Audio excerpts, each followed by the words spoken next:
बिस्मिल्लाहिर्रहमानिर्रहीम। Dear students, अस्सलाम वालेकुम। उम्मीद करता हूँ आप सब खैरियत से होंगे। आज का टॉपिक हमारा है असेसमेंट का। लैंड रेवेन्यू एक्ट में असेसमेंट हम देखेंगे कि सेक्शन इसमें जो डील करता है इसको 56, 57, 58 और चैप्टर है 7। तो सबसे पहले हम बात करेंगे कि ये असेसमेंट होती क्या है और ये असेसमेंट ज़रूरी क्यों है। इसके बाद फिर हम बात करेंगे असेसमेंट की काइंड्स पर, यानी कि इस टॉपिक को हमने 3 तरीके से लेना है। सबसे पहले हम इसके इंट्रोडक्शन पे बात करेंगे कि आखिर ये लैंड रेवेन्यू एक्ट का जो सेक्शन 56 है, 57 है, 58 है, वो असेसमेंट का क्या मतलब लेता है। उसके बाद हम देखेंगे कि आखिर इसकी ज़रूरत क्यों महसूस होती है, क्यों ज़रूरी है असेसमेंट। तीसरे नंबर पे हम बात करेंगे असेसमेंट की काइंड्स पर सॉरी, असेसमेंट की काइंड्स कितनी होंगी, और इसके बाद फिर हम इंशाल्लाह इसके इंट्रोडक्शन पर जाएंगे। तो ये 3 बातें आप सामने रखेंगे। तो सबसे पहले हम बात करते हैं ये असेसमेंट होता क्या है। ये देखिए, नाम से ही जाहिर है कि ये अपना मतलब खुद बता रहा है। असेस करना यानी तयन करना, तशख़ीस करना, अंदाज़ा लगाना, यानी किसी भी चीज़ का जब हम जायज़ा लेते हैं, तयन करते हैं, तो डेफिनेटली असेस करते हैं। और ये असेस ज़रूरी क्यों है, यानी आपने देखा होगा कि गवर्नमेंट जब भी किसी ज़मीन पर ज़रूरी टैक्स लगाना चाहती है तो इसके लिए ज़रूरी है कि पहले तयन किया जाए या टैक्स कब किस शरह के हिसाब से लगेगा, वो कौन सी ज़मीन होगी जिस पे टैक्स लगेगा या किस हद तक टैक्स लगेगा, ये इस ज़मीन पर जो भी फसल काश्त की जाएगी इस पर कितना टैक्स लगेगा। इन तमाम बातों को सामने रख के हमें पहले असेसमेंट का पता होना ज़रूरी है। ये असेस्ड होगा तो ही हम इस नतीजे पर पहुंचेंगे कि आखिर किस शख्स को कितना टैक्स लगेगा या कितना शरह सूद पर उस शरह टैक्स लगेगा। इसकी मिसाल ऐसा ले लेते हैं, एक मकान है लेकिन हम जानते नहीं है वो कितने मरले में है। 2 मरले है, 3 मरले है, 1 कनाल है, एकड़ है, तो लेकिन हम जानते ही नहीं है। तो अब हम इसके ऊपर टैक्स लगाना चाहते हैं। तो टैक्स लगाने के लिए ज़रूरी है कि पहले हमें पता हो कि आखिर वो कुल रकबा है कितना। जब कुल रकबा पता चलेगा फिर ही हम इसके ऊपर एक ख़ास टैक्स लगा सकेंगे। इसी तरह हुकूमत टैक्स लगाने के लिए पहले असेस करती है, और ये असेस करने के लिए ये सेक्शन जो 56 है इसमें बताया गया है कि वो कौन सा तरीका होगा जिसको गवर्नमेंट बरूह कार ला के टैक्स लागू करती है। इसीलिए पहले हम तयन का जो तज़किरा है वो कर रहे हैं कि आखिर इसका तयन कैसे किया जाएगा, कि किस शख्स पर कितना टैक्स लागू होगा। फिर उस शख्स की नौयत देखकर उस पर टैक्स इम्पोज किया जाता है, यानी कि ये गवर्नमेंट हर शख्स जो भी लैंड ओनर होगा, यानी कि ज़िम्मेदार होगा, ज़मीन का मालिक होगा, इसकी जो इनकम होगी उस ज़मीन से अपना टैक्स वसूल करती है और ये एक तरीक़ेकार बनाती है, और वो ये तरीका असेसमेंट कहलाता है। अब हुकूमत इसी तरीके को अमल में लाकर टैक्स की शरह मुकर्रर करती है, यानी पहले असेस करेगी फिर शरह उसकी मुकर्रर करेगी कि आखिर इससे टैक्स किस शरह के मुताबिक वसूल करना है। और जब फिर उस शख्स के ऊपर टैक्स लागू होगा तो वो शख्स टैक्स देने का पाबंद होगा। अगर वो टैक्स नहीं देता तो डेफिनेटली वो कानून की वायलेशन करेगा। तो ये तो था एक छोटा सा ओवरव्यू जो हम बात कर रहे थे असेसमेंट की। अब अगर हम इसे थोड़ा सा देखें कि ये असेसमेंट की डेफिनेशन क्या है, इसका मीनिंग क्या है, तो वो इससे हमारा जो मतलब है वो मज़ीद क्लियर होता चला जाएगा। अब हम ये कह सकते हैं दूसरे लफ्ज़ों में कि चंद मस्तशनियात के साथ पंजाब लैंड रेवेन्यू एक्ट ने फ्राहम किया है कि तमाम अराजियात हुकूमत को मालिया की अदायगी के लिए काबिल होती हैं, चाहे वो किसी गर्ज के लिए इस्तेमाल होती हों, कहीं भी वाक़िया हों। अब वो सूबे के किसी भी जगह पर हो सकती है। ये ज़रूरी नहीं है कि आपकी लाहौर जगह है तो वहाँ टैक्स लगेगा, बुरे वाला में पड़ी है तो वहाँ टैक्स नहीं लगेगा। नो, यानी कि वो किसी गर्ज से और वो कहीं भी वाक़िया हो सूबे के। दर हकीकत इस कानून ने मालिया के लिए अराज़ी की असेसमेंट करने के लिए एक प्रोसीजर बता दिया है, और मालिया के लिए अराज़ी की असेसमेंट करने को रेवेन्यू की असेसमेंट इसको कहा जाता है। अब आते हैं हम इसके मतलब। अब ये तो हमने छोटा सा इसका इंट्रोडक्शन ले लिया कि आखिर ये असेसमेंट होता क्या है। अब हम इसके मीनिंग्स में जाते हैं कि आखिर इसका मतलब क्या है। तो मीनिंग कुछ इस तरह से है कि assessment is usually considered an official violation of property. Assessment is usually considered an official valuation of property. किसके लिए? For the purpose of living a tax. In other words, assessment is the process by which value of property is estimated for tax। अब देखें, बात इस गौर करें कि बात हो रही है एस्टिमेटेड फॉर टैक्स की। Land revenue is generally assessed in cash, यानी कि जो ये टैक्स की वसूली की जाएगी वो नकदी होगी। ऐसा नहीं होगा कि भाई फसल फॉर एग्जांपल मैंने काश्त किया गन्ने की और मैं कहता हूँ जनाब हुकूमत को कि सर जी ऐसा कीजिए, ये हमने 20 एकड़ गन्ना काश्त किया था, आप इसमें से थोड़े से गन्ने ले लें। ऐसा नहीं होगा। हुकूमत जब भी टैक्स वसूल करेगी वो बाई कैश करेगी, यानी कि कैश नकदी की सूरत में। There can be final assessment and flexing assessment according to Punjab land of revenue act. Under this act there can also be general assessment and special assessment, यानी कि इसको असेस करने के भी फिर आगे फर्दर दो तरीके हैं, जर्नल और स्पेशल। अब अगर हम इसे आम लफ्ज़ में से बताएं तो बताया ये क्या है कि मालिया की तशख़ीस के आखिर मैनी क्या हैं। आम तौर पर असेसमेंट को एक टैक्स या महसूल आयद करने की गर्ज के लिए जायदाद की कीमत के सरकारी अंदाज़ा लगाने के तौर पर तस्वुर किया जाता है। दूसरे अल्फाज में, असेसमेंट वो कार्रवाई या अमल होता है जिसके ज़रिए टैक्स के लिए जायदाद की कीमत का तखमीना लगाया जाता है। आम तौर पर तशख़ीस यानी जो असेसमेंट की जाती है वो नकदी की सूरत में होगी। जैसा कि मैं आपको पहले भी बता चुका हूँ कि जब भी टैक्स वसूल किया जाएगा वो नकदी की सूरत में होगा, कैश की सूरत में होगा। ऐसा नहीं होगा कि आपने कोई काश्त की है फसल, फॉर एग्जाम्पल कपास है, गंदुम है, चावल है, तो आप बजाय इसके कि वो अशिया फराहम करें, नो, आप हुकूमत को नकदी कैश देंगे बतौर टैक्स। तो इस कानून के तहत अब दो तरीके बताए गए हैं कि एक जनरल असेसमेंट होगी और दूसरी स्पेशल असेसमेंट होगी। अब इसके ऊपर तो हम बाद में बात करेंगे कि जनरल असेसमेंट क्या होती है और ये जो स्पेशल असेसमेंट होती है वो क्या होती है। इससे पहले हम देखेंगे कि सेक्शन 56 जो है वो क्या कहता है। डियर स्टूडेंट्स, उम्मीद करता हूँ आप लोग मेरी बातों को फॉलो कर रहे होंगे। यहाँ तक हमने सिंपल जाना कि असेसमेंट क्या होती है और असेसमेंट क्यों ज़रूरी होती है। अभी हम इसकी काइंड्स के ऊपर बाद में बात करेंगे, पहले इसको हम मज़ीद क्लियर करते हैं सेक्शन 56 में। अब 56 में वो मोटी मोटी 4-5 बातें बताता है, लेकिन इससे पहले मैं सेक्शन पढ़ देता हूँ ताकि आप आसानी से मेरी बात को फॉलो कर लें। सेक्शन 56 बताता है assessment of land revenue. All land to be whatever purpose applied and whatever situated is liable to the payment of land revenue to government exception. ये वही बात बता रहा है कि तमाम ज़मीनें जितनी भी, चाहे वो सूबे के किसी भी हिस्से में वाक़िया हों, इसकी कोई भी नौयत हो, इसके ऊपर टैक्स लागू होता है और हर जिम्मेदार टैक्स देने का पाबंद होगा।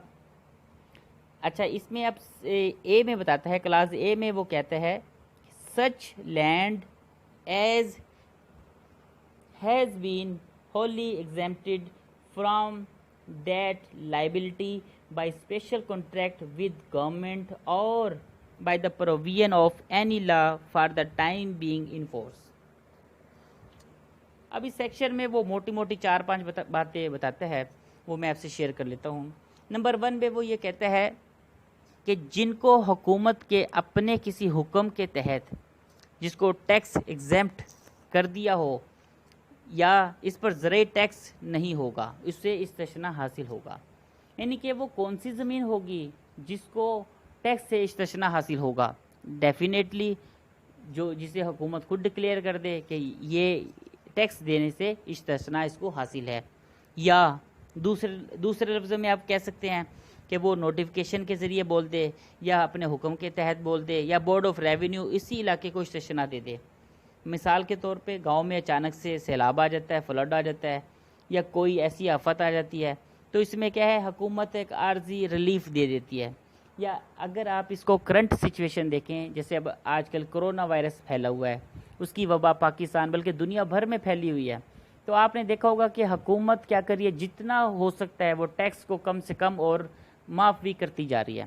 तो ये एक ख़ास फॉर द टाइम बीइंग के लिए है कि एक ख़ास वक्त के लिए, जब तक ये वबा काबू में नहीं आती या जब तक उस नुकसान से बचा नहीं जा सकता। अच्छा जी, दूसरे नंबर पे जो इसमें बात की गई है वो है कि इसके बाद गाँव के साथ जो ज़मीन होती है जिसे शामलाती ज़मीन कहते हैं, वो भी टैक्स से इस्तिस्ना होगा। यानी कि वो भी टैक्स पे नहीं करेगी, उसके ऊपर टैक्स पे नहीं करना पड़ेगा उसे। नंबर 3 पे है, जो कोई ज़मीन जो किसी कैंटोनमेंट के अंडर हो या किसी छावनी की हदूद में आती हो या किसी फ़ौजी मकासद के लिए हासिल की गई हो, तो उसके ऊपर भी टैक्स नहीं लगेगा। भले इसके ऊपर फ़ौजियों ने फसल काश्त की हो, वो टैक्स नहीं पे करेंगे, उन्हें इस्तिस्ना हासिल होगा। अब फिर से रिवाइज़ करता हूँ, हमने अब तक सेक्शन 56 को पढ़ा, उसमें अभी हमने सिर्फ 3 बातें की हैं। नंबर 1, वो तमाम ज़मीनें वो सूबे के किसी भी जगह पर वाक़िया हो और वो किसी मकसद के लिए भी पड़ी हो, तो वो टैक्स पे करने का पाबंद होगा, इसे कोई इसे इस्तिस्ना हासिल नहीं होगी। और नंबर 2 पे हमने बात की कि जिसको हुकूमत रिलीफ देगी या जिसको हुकूमत कहती है कि जनाब ये हिस्सा, ये इस इलाके को हमने टैक्स माफ़ किया, तो वो उस हद तक इस्तिस्ना हासिल होगा उसको। वो नोटिफिकेशन के ज़रिए कर सकती है, वो हुक्म के तहत कर सकती है, या बोर्ड ऑफ रेवेन्यू उस इलाके को इस्तिस्ना दे सकता है। तीसरे नंबर पे हमने बात की, दूसरे नंबर पे, कि इसके बाद गांव के साथ जो शामलाती ज़मीन होगी, ठीक है, वो भी टैक्स पे नहीं करेगी। इसके बाद तीसरे नंबर पे जो हमने बात की थी कि कोई ज़मीन जो कैंटोनमेंट की हदूद में आती हो, यानी कि छावनी हो फ़ौजियों की और फ़ौजियों की हदूद में आती हो, या जिसको किसी फ़ौजी मकासद के लिए हासिल की गई हो, भले उसमें फ़ौजियों ने फसल काश्त कर रखी हो, तो वो भी ये जो टैक्स है नहीं देगी। नंबर 4 पे अब हम आते हैं। 4 पे वो ये कहता है कि इसके बाद जिस पे प्रॉपर्टी टैक्स लगता होगा, यानी कि जिसके ऊपर प्रॉपर्टी टैक्स लगता होगा, वो ज़राई टैक्स नहीं देगा। डेफिनेटली अर्बन प्रॉपर्टी पे ही प्रॉपर्टी टैक्स लगता है, तो उसके ऊपर ज़राई टैक्स लागू नहीं होगा।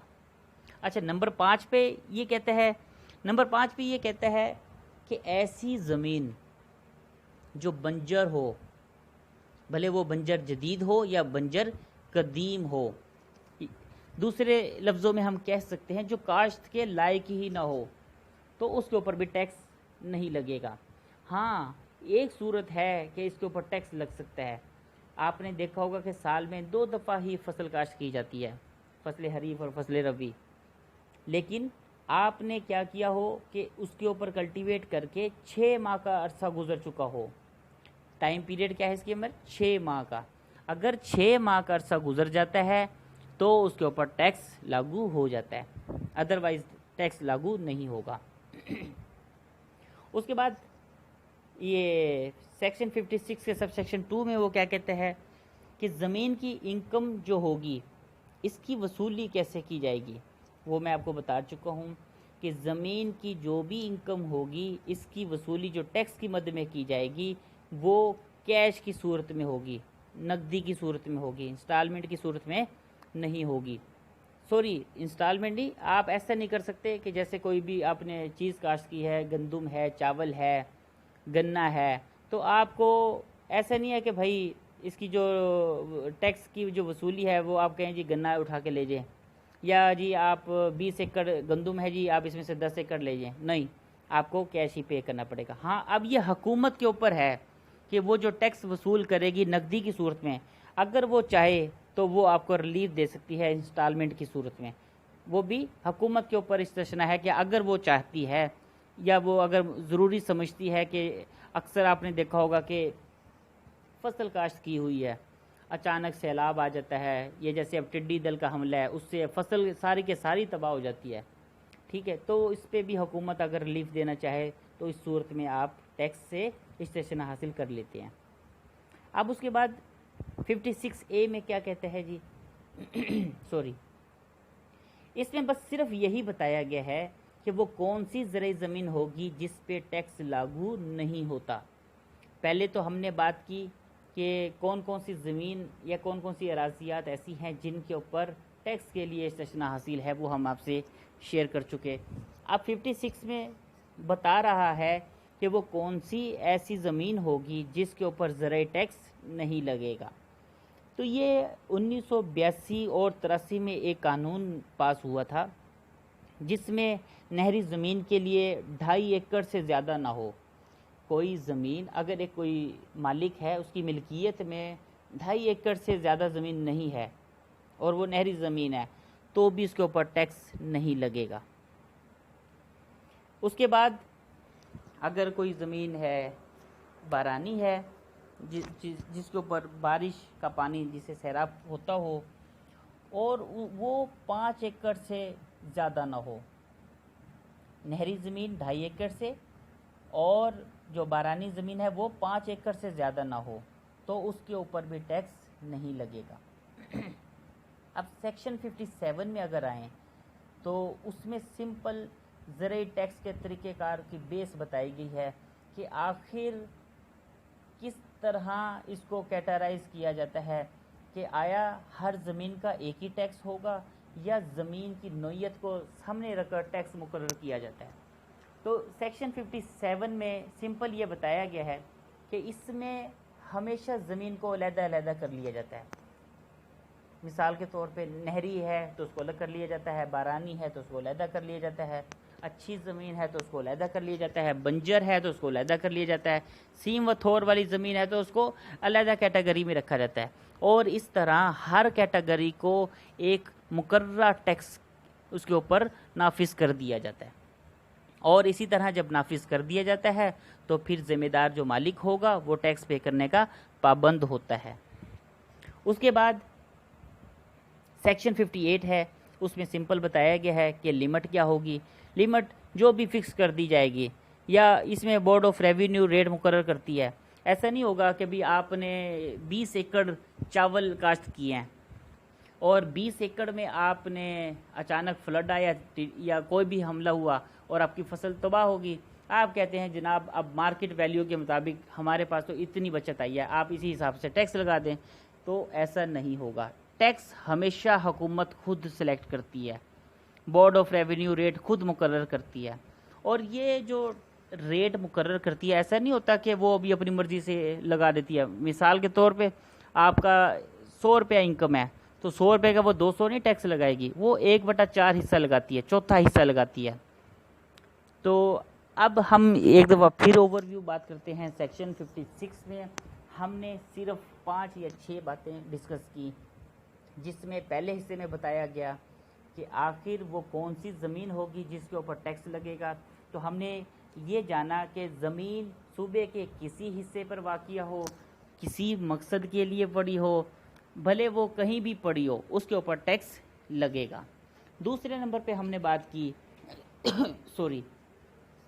दूसरे नंबर पे हमने बात ये की थी कि अगर हुकूमत समझती है कि भाई इसको रिलीफ देना है, वो फ्लड की सूरत में हो या किसी भी सूरत में हो, तो अगर हुकूमत जिसको इस्तेस्ना देना चाहे वो दे सकती है, उसके ऊपर टैक्स माफ़ होगा, उसको यानी टैक्स का वो पाबंद नहीं होगा।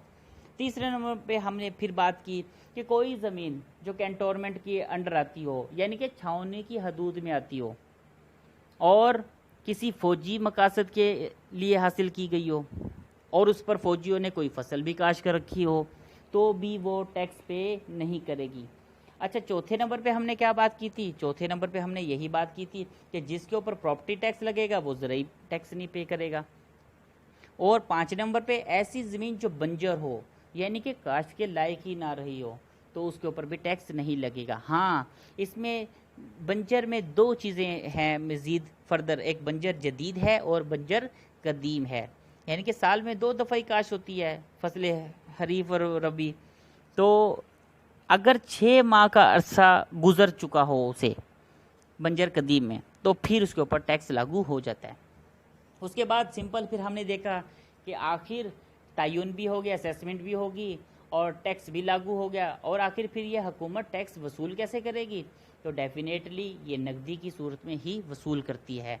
उसके बाद जब टैक्स वसूल कर लेगी फिर क्या होगा जनाब?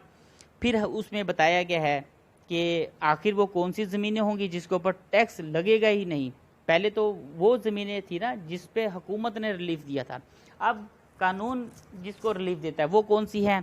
वो ये है, सेक्शन 56A में बताया गया है कि 1982 और 83 में एक कानून पास हुआ था जिसमें बताया गया था कि कोई ज़िम्मेदार जिसकी मिल्कियत में नहरी ज़मीन 2.5 एकड़ से ज़्यादा ना हो, कितनी? 2.5 एकड़ से ज़्यादा ना हो, तो उसको भी टैक्स पे नहीं करना पड़ेगा। दूसरे लफ्ज़ों में हम कह सकते हैं कि 5 एकड़ ज़मीन जो 5 एकड़ से कम हो लेकिन नहरी हो, यानी कि जिसके ऊपर नहरी पानी लगता हो, तो वो भी टैक्स पे नहीं करेगा। उसके बाद सेक्शन 57 में हमने पढ़ा कि ज़रूरी टैक्स का जो तरीक़ेकार होगा, बेस होगा, वो किस तरह होगा। हमने बताया कि उसमें वो क्या करते हैं जी, हर ज़मीन को अलग-अलग कैटेगरी में डाल देते हैं। अब वो ज़मीन की किस्में कितनी हैं? ज़मीन की कई किस्म हो सकती है, नहरी है, बारानी है, और उसके बाद अच्छी ज़मीन है, बंजर ज़मीन है, सीम व थोड़ ज़मीन है, उसको हर कैटेगरी में रखा जाता है और उसी हिसाब से उनके ऊपर टैक्स नाफिज कर दिया जाता है। उसके बाद हमने सेक्शन 58 में सिंपल लिमिट पढ़ा था कि एक ख़ास लिमिट होगी, उससे ज़्यादा हुकूमत टैक्स वसूल नहीं कर सकती, और वो टैक्स कितना होगा? 1/4 हिस्सा। उम्मीद करता हूँ डियर स्टूडेंट्स, आपने इस लेक्चर से आपका कॉन्सेप्ट क्लियर हो चुका होगा। बस सिंपल ये है कि आप पढ़ने की और सुनने की आदत डालिए। हम जब तक कोई बात नहीं समझ सकते या सुन सकते, जब तक हम सुनने की आदत नहीं डालेंगे, और ये सुनने की आदत तभी आएगी जब आप अपने अंदर किसी चीज़ को समझने की सलाहियत पैदा करेंगे। समझने की सलाहियत के लिए ज़रूरी है कि आपके अंदर तलब होनी चाहिए। देखो बच्चों, जब तक किसी चीज़ की तलब नहीं होगी आप कोई भी चीज़ नहीं समझ सकेंगे। तो मैं हमेशा की तरह आज भी ऑनलाइन क्लासेस में भी आपको ज़रूर ये कहूँगा कि जब तक आप एक ख़ास गोल नहीं बनाएंगे ज़िंदगी का, आपके लिए हर चीज़ बेमायने होगी। आप हमेशा एक गोल बनाइए, गोल सेट कीजिए कि आखिर आपकी ज़िंदगी का मकसद क्या है। और अगर आपकी ज़िंदगी का मकसद एक कामयाब वकील बनना है, तो कामयाब वकील बनने के लिए ज़रूरी है कि आपको मेहनती होना पड़ेगा। मेहनती होने के साथ साथ अच्छा सुनना पड़ेगा, समझना पड़ेगा। जब आप अच्छे तरीके से सुनना शुरू करेंगे तो अच्छे से समझना भी आ जाएगा। लेकिन जब आप अब अक्सर तो ऐसा होता है कि इधर हम 20 मिनट की या 25 मिनट की रिकॉर्डिंग आपको सेंड करते हैं, अभी सेंड करने में सिर्फ 2 या 4 सेकंड ही होते हैं, आगे से मैसेज आ जाते हैं अंडरस्टैंड सर। तो भाई आपने अभी हमने 20 मिनट लगा के रिकॉर्डिंग सेंड की है और आपने सुने बिना ही ओके सर, अंडरस्टैंड सर ऐसे बोल दिया। तो ये आपकी तरफ से जो ये नेगेटिव तरीका है ये अच्छा नहीं है। इसका टीचर को भी नुकसान है कि देखें वो मेहनत करता है आपके लिए, मेहनत करके वो आपके लिए लेक्चर रेडी करता है और आप 1 मिनट लगाते हैं, बस ठीक है जी, ओके जी, वाह जी वाह, समझ आ गई। ऐसा नहीं है। तो मेरे बच्चों, टीचर हमेशा एक अच्छी डायरेक्शन दे सकता है, लेकिन उस डायरेक्शन के ऊपर चलना किसने है, वो आप लोगों ने चलना है। आप लोग कभी ऐसा ना कीजिए, ले जी लेक्चर आ गया है वो आज बस समझ आ गई। आप बुक को खोलिए, बुक को जब तक खोल के पढ़ना नहीं सीखेंगे तो मेरे बच्चों आप आगे नहीं बढ़ सकेंगे। आप उस लेक्चर को सामने रखिए, किताबों को सामने रखिए, फिर उसको बार बार पढ़ें। पढ़ने के बाद माइंड में रखें कि भी आखिर हमने इसमें कौन कौन सी चीज़ बने, फिर इंग्रेडिएंट बनाना सीखिए। हर सेक्शन के जब इंग्रेडिएंट्स बनाना आएंगे तो आपके कॉन्सेप्ट क्लियर होते चले जाएंगे। अच्छा, इसके साथ एक और बात जो बहुत ज़रूरी है वो भी शेयर करता चलूँ। डियर स्टूडेंट्स, जब तक आप किसी भी चीज़ को प्रैक्टिकल तरीके से नहीं लेंगे तो भी आपको समझ नहीं आएगी। अब ये जो हमारा ये लेक्चर है, टॉपिक है लैंड रेवेन्यू, लैंड लॉस, ये भी कोई आम सब्जेक्ट नहीं है कि अब अगर आप कहें कि चलें जी ये तो ऑप्शनल है, कर लिया ठीक है, नहीं तो कोई बात नहीं है। ये भी बहुत ज़रूरी है। ज़रूरी नहीं है आपने फौजदारी केस देखने हैं, सिविल देखने हैं, आपके पास ज़मीनों के केस भी आने हैं। तो इसके लिए आप प्रैक्टिस कैसे करेंगे भाई? फौजदारी के लिए तो आप फौजदारी वकील के पास बैठ रहे हैं, सिविल के लिए तो आप सिविल दीवानी वकील के पास बैठ रहे हैं। तो आखिर ये जो ज़मीनी मामलात हैं इसके लिए क्या करना पड़ेगा? तो इसके लिए बच्चों मैं आपको सजेस्ट करूँगा कि आप लोग कोर्ट जाएं, उसके बाद पटवारियों से मिलें, उसके बाद तहसीलदार के पास जाएं, उनकी प्रैक्टिस को देखें, बार बार देखें कि वो किस तरह इंतकाल चढ़ाते हैं, किस तरह विरासती इंतकाल चढ़ाते हैं, किस तरह नहरी ज़मीन का हिसाब रखते हैं, किस तरह जो उनके पास एक ख़ास किस्म के रजिस्टर होते हैं उनमें वो अमल दरामद करते हैं। और हर रजिस्टर एक अलग अलग नोयत का होता है, वो किस लिए होता है। तो बच्चों, जब तक आप अपने अंदर इंटरेस्ट पैदा नहीं करेंगे समझने का, सोचने का, तो वो बात आगे नहीं बढ़ेगी। अब इधर तो मैंने लेक्चर दिया आपको कि आखिर ये असेसमेंट होती क्या है, लेकिन ये असेसमेंट तब आपको समझ में आएगी जब आप इसको प्रैक्टिकली तौर पर भी इसको फेस करेंगे। तो मेरे बच्चों, आपसे मैं जानता हूँ कि कोरोना वायरस काफ़ी फैला हुआ है, लेकिन आप SOPs पर अमल करते हुए आप प्रैक्टिस कर सकते हैं। आप जाएं, पटवार खाने जाएं, तहसील ऑफिस जाएं, कोर्ट जाएं, तो वहाँ आपको सीखने का जो मरहला होगा वो ज़्यादा से ज़्यादा मिलेगा। तो उम्मीद करूँगा कि आप लोग मेरी बात को समझ के आगे बढ़ेंगे और हमेशा की तरह आप मुझे मायूस नहीं करेंगे, जैसे पहले भी कभी नहीं किया। और अच्छे बच्चे हमेशा बातों को समझ के आगे बढ़ते हैं। तो आज का जो टॉपिक था हमारा, उसका सेशन एंड होता है। नेक्स्ट इंशाल्लाह जो हम बात करेंगे वो हम करेंगे काइंड्स ऑफ असेसमेंट। आज हमने सिंपल पढ़ा कि 56 सेक्शन जो होता है वो असेसमेंट का तरीक़ेकार, वो किस चीज़ की कौन कौन सी ज़मीन को बेस बनाता है, और 57 क्या है, 58 क्या है चैप्टर 7 का। उसके बाद इंशाल्लाह हम पढ़ेंगे कि काइंड ऑफ असेसमेंट। उसमें दो ही काइंड्स हैं, एक जनरल है और दूसरी स्पेशल, और ये डील करेगा सेक्शन 70 सेक्शन को। तो इंशाल्लाह ये जो 70 ये सेक्शन होगा उसको भी हम देखेंगे। और सेक्शन 17 के ऊपर जाने से पहले हमें सेक्शन 64, 65, 67 इसको भी एक दफ़ा रीड आउट करना पड़ेगा। डियर स्टूडेंट्स, जब तक आप पढ़ने की आदत नहीं डालेंगे तब तक कानून आपकी समझ में नहीं आएगा। कानून को समझने के लिए ज़रूरी है कि आप खुद भी मुताला करना सीखिए, मुताला करना शुरू कीजिए। ये आप ऐसा ना करें कि चलें जी लॉकडाउन है जी, छुट्टियां हैं जी, मौजे मारे। ये आप गनीमत जाने कि आपको इतना खासा टाइम मिल रहा है। इस टाइम में आप काफ़ी कुछ कर सकते हैं, अपना सिलेबस कवर कर सकते हैं, एक गोल सेट कर सकते हैं। लेकिन अगर ये 2 माह, ये 3 माह, ये जितने भी अभी छुट्टियां आपकी चल रही हैं, अगर आप इसी तरह ज़ाया कर लेते हैं तो मेरे बच्चों फिर वो आपने कहावत सुनी होगी कि गुज़रा वक्त दोबारा हाथ नहीं आता। तो ज़्यादा लेक्चर नहीं दूंगा, मुझे पता है मेरे बच्चे बोर भी हो जाते हैं जल्दी। तो बच्चों, बस उम्मीद करता हूँ आप लोग अब मायूस नहीं करेंगे और इन छुट्टियों का भरपूर फ़ायदा उठाते हुए आप अच्छे से अच्छा रिज़ल्ट देंगे, प्रोग्रेस अच्छी से अच्छी देंगे, ठीक है। और कभी ये ना सोचिएगा बच्चों के ओपन बुक पेपर है, एग्ज़ाम है, ये जो बुक खोल के आप एग्ज़ाम देंगे उसका क्या फ़ायदा होगा?